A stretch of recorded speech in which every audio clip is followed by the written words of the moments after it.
एक लड़का अगर उसकी कोई भी गर्लफ्रेंड बने तो उसमें खामियां निकाल कर उससे वो ब्रेकअप कर लेता था, पर फिर उसके फ्रेंड्स की शादी होने लग गई। उसे अपनी लाइफ के बारे में टेंशन आने लग जाता है। तभी उसकी फ्रेंड ही उसकी गर्लफ्रेंड बन गई। क्या इस रिलेशनशिप को निभा पाएगा, ये हम आज की हमारी मूवी +1 2019 की एक हॉलीवुड रोमांटिक मूवी में हम देखने वाले हैं। अगर आपको वीडियो अच्छा लगता है तो प्लीज लाइक और कमेंट जरूर कर दीजिएगा। बिना किसी देरी के एक्सप्लेनेशन स्टार्ट करते हैं। मूवी स्टार्ट होती है और अलग अलग वेडिंग में लोग जो स्पीच देते हैं वो हम देख सकते हैं। ऐसे एक स्पीच के लिए हमारा मेन कैरेक्टर बेन रेडी हो रहा था। एक्चुअली उसके बेस्ट फ्रेंड की आज शादी थी। इस स्पीच को सुनने के लिए उसकी फ्रेंड एलिस उसे हेल्प कर रही थी। बेन अपने फ्रेंड और उसकी बचपन की स्टोरी सुनाने वाला था कि किस तरीके से हर एक चीज वो साथ में करते थे, किस तरीके से आज उसके फ्रेंड की शादी होने के बाद उससे दूर चला जाएगा। ये सब सुनने के बाद एलिस ने उसे कहा कि लोग इससे बोर हो जाएंगे, तुम वेडिंग में बेस्ट मैन हो तो तुम्हारी स्पीच फनी होनी चाहिए, लोग इसे याद रखेंगे। बेन को तो पहले सही नहीं लगता, पर स्पीच के वक्त उसने फनी सी स्पीच दी। सब लोगों को ये बहुत पसंद आई। एलिस उसका मजाक उड़ाती है कि तुमने मेरी स्पीच चुरा ली थी। एलिस आज बहुत ज्यादा ड्रंक हो जाती है क्योंकि अभी अभी उसके बॉयफ्रेंड नेट ने उसके साथ ब्रेकअप किया था। ब्राइड को उसके ब्रेकअप के बारे में पता था और वो भी इसके बारे में उसे बात कर रही थी। नेट इस मैरिज में उसके कॉलेज की फ्रेंड से मिलने के लिए एक्साइटेड था। जब वो कॉलेज में थे तो उनकी बात कुछ आगे बढ़ने वाली थी, तब कुछ भी हुआ नहीं था। वो आज जब उसे मिलता है तो दोनों बहुत ही अच्छे से बातें करते हैं। एलिस बहुत ड्रंक थी तो उनके बीच में आकर उन्हें डिस्टर्ब करने की कोशिश करती है, पर बेन उस पर ध्यान नहीं देता। एक स्लो म्यूजिक चला तो बेन और जे से दोनों डांस करने लगते हैं। इसके बाद वो दोनों बाहर आए। जेस वहां से जा रही थी तो बेन उसे बाहर तक छोड़ने के लिए आता है। उन दोनों को एक दूसरे के साथ टाइम स्पेंड कर बहुत अच्छा लगा था। बेन बात करने लग गया किस तरीके से सिंगल लोगों को शादी में अलग टेबल दिया जाता है। जेस ने कहा कि तुम तो बहुत हैंडसम हो, जल्दी तुम्हें कोई ना कोई तो मिल ही जाएगी। बेन को ये जेस की तरफ से सिग्नल लगा और उसे किस करने के लिए आगे बढ़ा। जेस उसे झटक देती है, कहती कि अभी अभी मैं एंगेज हो चुकी हूँ। बेन ने उसकी रिंग देखी नहीं थी। ये बहुत ही ज्यादा ऑकवर्ड हो जाता है तो बेन वहां से चला गया। वो अपने होटल रूम में वापस आ गया। एलिस ने पहले उसका की कार्ड चुरा लिया था तो उसी के पास वो बैठी हुई थी। बेन की बात नहीं बनी और एलिस भी रोने लग जाती है। कहती कि सब लोगों को अभी के अभी क्यों मैरिज करना है, कहती कि सब लोगों को अभी के अभी क्यों मैरिज करना है। ब्रेकअप की वजह से उसे बहुत ज्यादा बुरा लग रहा था। इस साल में उसे और 4 वेडिंग्स करने थे, बेन को और 5 वेडिंग्स करने थे। सिंगल होकर वेडिंग में जाना उनके लिए बहुत ही ज्यादा हार्ड था। वो बेन से पूछती है कि क्या नेक्स्ट वेडिंग में तुम मेरे साथ चलोगे। बेन इसके लिए मना करता है। एलिस ने उससे कहा कि वहां पर बहुत सारी सिंगल लड़कियां हो सकती है, तुम्हारी बात बन जाएगी। इस बात की वजह से बेन उसके साथ आने के लिए रेडी हो जाता है। अगले दिन बेन ने एलिस को घर पर छोड़ दिया। वो कांच पर सोई हुई थी तो कांच को नीचे कर उसे उठा देता है। घर जाने के बाद अपने अपने रूटीन में वो लग जाते हैं, खुद का खाना बनाते हैं, अकेले रहते हैं। रात में टीवी शो देखते देखते सो जाते हैं। बेन अपने फ्रेंड को कॉल कर हैंग आउट करने के लिए बुलाता है। फ्रेंड कहता है कि अब मैं रिलेशनशिप में हूँ तो उसके साथ वो हैंग आउट नहीं कर सकता। वो फिर अपने फादर को कॉल लगाता है और कल वो गोल्फ खेलने के लिए जाने वाले थे। वो जब फादर के घर पर गया तो वहां पर उनकी गर्लफ्रेंड थी। आजकल वो बहुत ज्यादा फादर के साथ रहने लग गई है। वो फादर से पूछता है कि तुम दोनों में चल क्या रहा है। फादर ने कहा कि मैं उसके साथ शादी करने वाला हूँ, अभी अभी मैंने उससे प्रपोज किया था, आज इसी के बारे में मुझे तुमसे बात करनी थी। नेट कहता है कि आपका ऑलरेडी 2 बार डिवोर्स हो चुका है, 3rd बार शादी करना है सही नहीं होगा। फादर चाहते थे कि बेन उनकी गर्लफ्रेंड से मिले और उसे जान ले।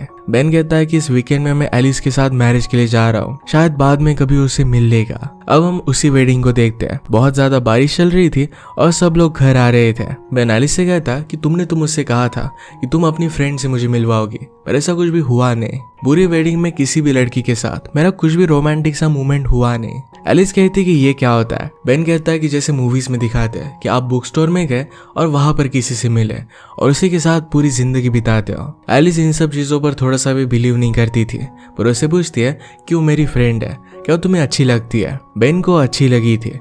एलिस ने डायरेक्टली अपनी फ्रेंड पर उसे पुश कर दिया। उसका मजाक लेती है कि तुम दोनों में मुझे कनेक्शन फील हो रहा है। होटल में आने के बाद एलिस ने बेन से कहा कि हम ये चीज कंटिन्यू कर सकते हैं, हम दोनों साथ में वेडिंग्स में जाएंगे ताकि हमें अकेला फील ना हो। बेन पहले ही वेडिंग्स को हेट करता था तो आइडिया उसे अच्छा नहीं लगता। उनके रूम में उन्हें एक ही बेड मिला था तो बेन कहता है कि ये भी चीज मैं हेट करता हूँ, अगर इतने सारे वेडिंग्स में हम जाएंगे तो एक ही बेड पर हम नहीं सो सकते।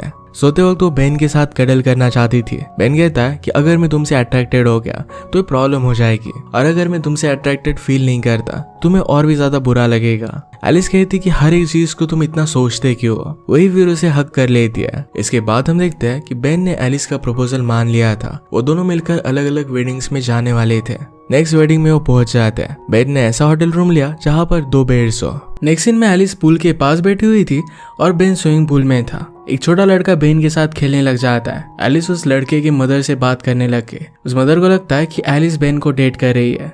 एलिस ने कहा कि मैं सिर्फ उसके साथ वेडिंग पर आई हूँ, वो मेरा बॉयफ्रेंड नहीं है। वहाँ पर उस मदर की फ्रेंड थी जो बेन में इंटरेस्टेड थी। उस लड़की को बेन अच्छा लगता है। वेडिंग जब चल रही थी तो एलिस को वॉशरूम जाना था। जाते जाते वो बेन को उस लड़की से इंट्रोड्यूस कर जाती है। रात में सब लोग वेडिंग का सेलिब्रेशन करते हैं। एलिस को एक लड़का पसंद आता है और उसके साथ वो फ्लर्ट करने लग गई। पैरेलल में बेन और वो लड़की भी बात कर रहे थे। वो एक दूसरे को लाइक करने लग गए तो बेन उसे किस करता है। अगली सुबह एलिस ने बेन को उस लड़की के बारे में पूछा। बेन ने कहा कि वो ठीक ठाक थी। एलिस कहती कि शायद उसमें भी तुमने कुछ प्रॉब्लम्स निकाल लिए। बेन कहता है कि उसके साथ लॉन्ग टर्म रिलेशनशिप में इमेजिन नहीं कर पा रहा। एलिस उसे कहती कि तुम उसे उतना ज्यादा अच्छे जानते नहीं तो उसके बारे में कह नहीं सकते। बेन कहता है कि मैं सिर्फ एक राइट पर्सन को ढूंढना चाहता हूँ। एलिस को यह बात बहुत ज्यादा स्टूपिड लगती थी। बेन कहता है कि तुम भी तो अब भी नेट के बारे में बात करती रहती हो, उसी के बारे में सोच कर रोती रहती हो। इस बात का बेन ने भी बहुत मजाक उड़ाया। इसके बाद हम और एक वेडिंग देखते हैं। जिस तरीके से लोग वेडिंग में बिहेव करते हैं इस बात का दोनों बहुत मजाक उड़ा रहे थे। रात में डांस करते वक्त एलिस बेन के लिए लड़कियां ढूंढ रही थी। बेन उसे कहता है कि लास्ट टाइम की तरह फिर से मुझे उस पर पुश मत कर देना। वेडिंग में बेन के फादर भी अपनी गर्लफ्रेंड के साथ यहाँ पर आए हुए थे। एलिस से पूछते कि तुम दोनों मिले कैसे थे। एलिस कहती कि हम दोनों कॉलेज में रूममेट थे। बेन को मेरी फ्रेंड पसंद आई थी, इसी वजह से वो मेरा फ्रेंड बना था। फादर को एलिस बहुत पसंद आती है और अपने वेडिंग के लिए उसे वो इन्वाइट करते हैं। फादर ने बेन से बात की, अपनी शादी में उसे बेस्ट मैन बनने के लिए कहा। बेन इसके लिए पहले तो मना करता है पर बाद में इस पर वो सोचने वाला था। एलिस की एक फ्रेंड आकर उसे मिलती है। उसे पता नहीं था कि नेट का और एलिस का ब्रेकअप हो चुका है। उसे कहती कि तुम दोनों की जोड़ी बहुत ही अच्छी लगती है। इस बात की वजह से एलिस को बहुत बुरा लगता है। रात में सब लोग स्विमिंग करने के लिए पूल में चले गए। वहाँ पर वो बहुत ज्यादा ड्रंक हो जाते हैं। एलिस कहती कि तुम्हारे फादर ने तुम्हें बेस्ट मैन बनने के लिए कहा, इसके बारे में तुमने मुझे बताया क्यों नहीं।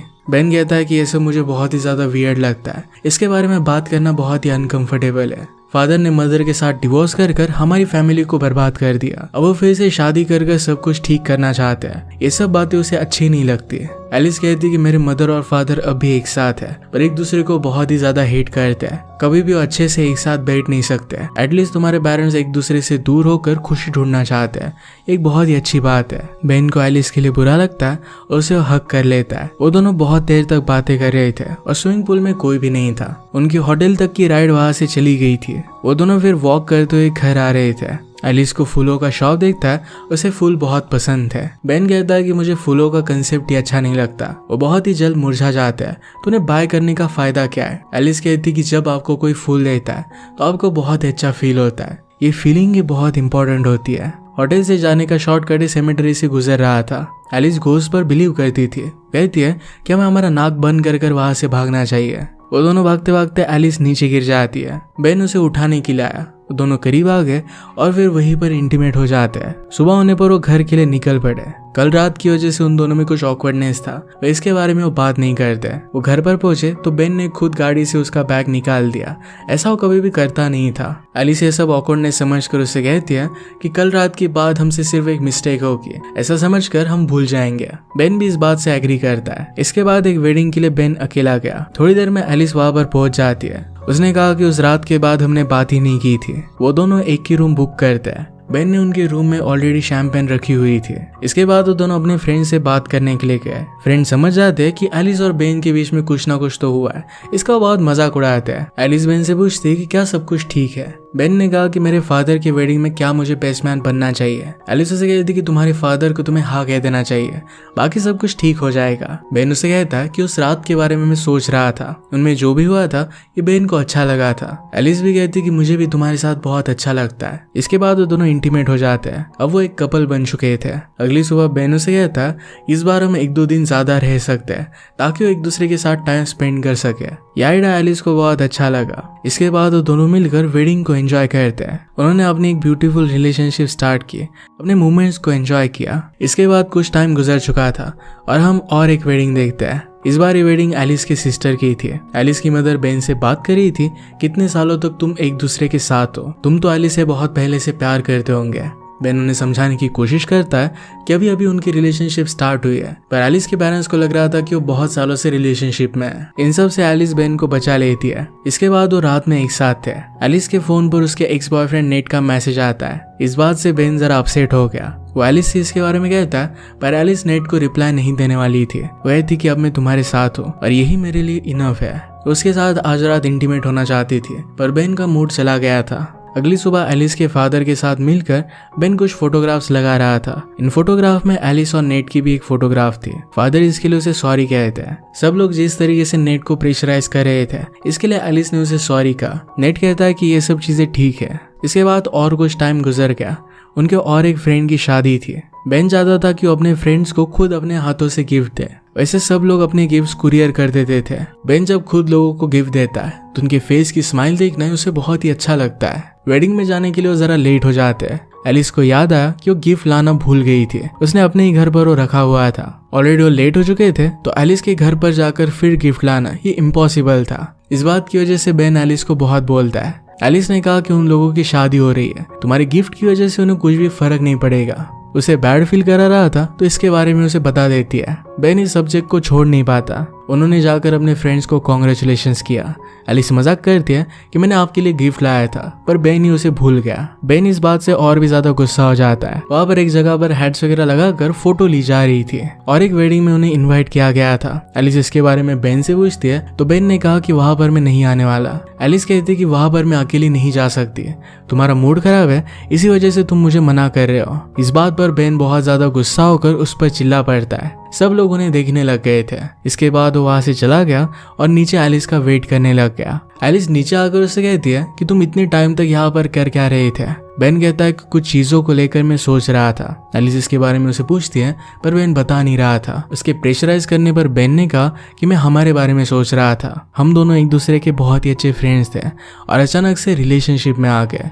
ये उसे बहुत ही फास्ट लग रहा था। एलिस कहती कि ये सब चीजें मेरे लिए भी अलग थी, पर स्लोली मुझे तुम्हारी आदत हो गई। बेन कहता है कि मुझे हमारे बारे में कुछ डाउट्स हो रहे थे। एलिस ये बात समझ सकती थी, पर बेन ने कहा कि जब मैं कुछ अलग कपल्स को देखता हूँ तो हमारी तरह झगड़ते नहीं, उन लोगों में बहुत प्यार होता है, वैसे हम दोनों नहीं है। एलिस कहती कि मैं तो तुमसे बहुत प्यार करती हूँ। बेन उसे आई लव यू नहीं कह पाता। एलिस ने उसे कहा कि मैं तुमसे अभी के अभी कुछ भी एक्सपेक्ट नहीं कर रही, तुम्हें क्या चाहिए इसके बारे में मुझे बताना चाहिए। बेन कहता है कि तुम्हारे एक्स बॉयफ्रेंड की तरह मैं तुम्हें हर्ट नहीं करना चाहता। अगर हमारी रिलेशनशिप आगे नहीं बढ़ सकती तो हमें यहीं पर उसे एंड कर देना चाहिए। एलिस को इस बात से बहुत ज्यादा बुरा लगा था और वहां से चली जाती है। इसके बाद वो दोनों एक दूसरे से नहीं मिलते। बेन दूसरे मैरिजेस में अकेला ही जाता है। एक शादी में वो बहुत ही ज्यादा ड्रंक हो गया और उस लड़कियों के साथ फ्लर्ट करने की कोशिश करता है, पर बहुत ही अजीब लग रहा था। ये शादी उसके फ्रेंड की थी, तो उसे बाहर लेकर जाता है। फ्रेंड ने कहा कि तुम बहुत अजीब लग रहे हो, तुम एलिस के साथ थे तो उसका क्या हुआ।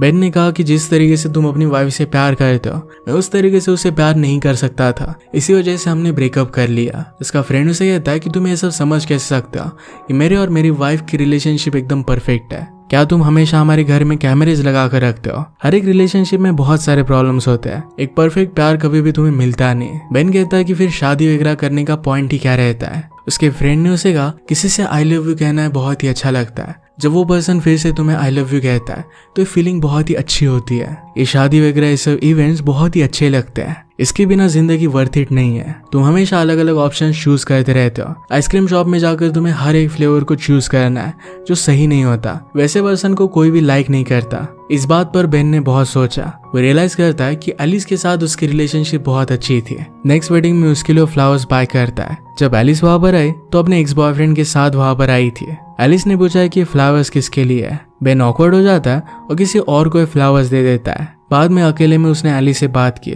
उसे कहता है कि वो फ्लावर्स तुम्हारे लिए थे। एलिस कहती कि अब मैं तुम्हारी स्पीच हैंडल नहीं कर सकती। बेन ने कहा कि मैं तुमसे ज्यादा कुछ कहना नहीं चाहता, पर तुम सही थी, मैंने तुम्हारे साथ बहुत गलत किया। मैं तुम्हारे बिना भी वेडिंग्स में गया था और वहां पर मुझे बहुत ज्यादा बोर हुआ। एलिस कहती कि तुम सिर्फ अकेला महसूस कर रहे थे। बेन कहता है कि ऐसा नहीं है, जब तुम मेरे साथ होती हो तो हम दोनों मिलकर लोगों का मजाक उड़ाते हैं, एक दूसरे की कंपनी एंजॉय करते हैं। मैंने जिस तरीके से तुम्हें हर्ट किया ये तुम कभी भी डिजर्व नहीं करती थी। उसे आई लव यू कहता है। एलिस का एक्स बॉयफ्रेंड वहां पर आ गया तो उसे बेन से दूर लेकर गया। इसके बाद जब बेन घर पर आ रहा था तो उसे उसके फादर का कॉल आता है। फादर अपने बैचलर पार्टी में ड्रंक हो गए थे। बेन ने सब लोगों को घर छोड़ दिया। फादर कहते कि तुम हमेशा से बेस्ट हो, तुम्हें मेरा बेस्ट मैन बनना चाहिए। बेन फादर से कहता कि आपने मदर के साथ डिवोर्स लिया, उसके बाद मैं रिलेशनशिप्स पर बिलीव नहीं कर पाया। मैं हमेशा एक परफेक्ट पार्टनर ढूंढता रहा और फाइनली मैं अकेला पड़ गया और आपकी शादी हो रही है। फादर कहते कि जब तक मैं जिंदा हूँ तब तक तुम अकेले नहीं पढ़ सकते। बेन को ये बात बहुत अच्छी लगी और अपने फादर की वेडिंग में बेस्ट मैन बनना मान जाता है। उसने वेडिंग में स्पीच दी कि जब आप परफेक्ट को ढूंढने के लिए निकलते हो तो आपके हाथ में कुछ भी नहीं लगता। अगर आप किसी को पसंद करते हो और उनके साथ टाइम स्पेंड करना आपको अच्छा लगता है तो उन्हें अपने पास ही रखना चाहिए। ये जब वो स्पीच रेडी कर रहा था तो उसके पास एलिस भी थी। इसके बाद हम फ्लैशबैक में देखते हैं कि उस रात जब वो घर पर आया तो एलिस उसका वेट कर रही थी। वो भी बहन से दूर नहीं रह सकती थी। वो दोनों एक दूसरे को किस करते हैं, उसने भी उसे माफ कर दिया था। अब फाइनली वो साथ में एक दूसरे के साथ वेडिंग एंजॉय करते हैं। इसी के साथ ही मूवी एंड हो जाती है। अगर आपको इस मूवी का मैसेज और एक्सप्लेनेशन अच्छा लगा तो प्लीज इसे लाइक और कमेंट जरूर कर दीजिएगा। बहुत सारे मूवीज लेकर आते रहता हूं तो प्लीज चैनल को सब्सक्राइब कर दीजिए और बेल नोटिफिकेशन आइकन दबाना मत भूलिएगा। फिर से मिलेंगे और एक नए मूवी के साथ, तब तक के लिए थैंक यू और आप अपने आप का ख्याल रखिए।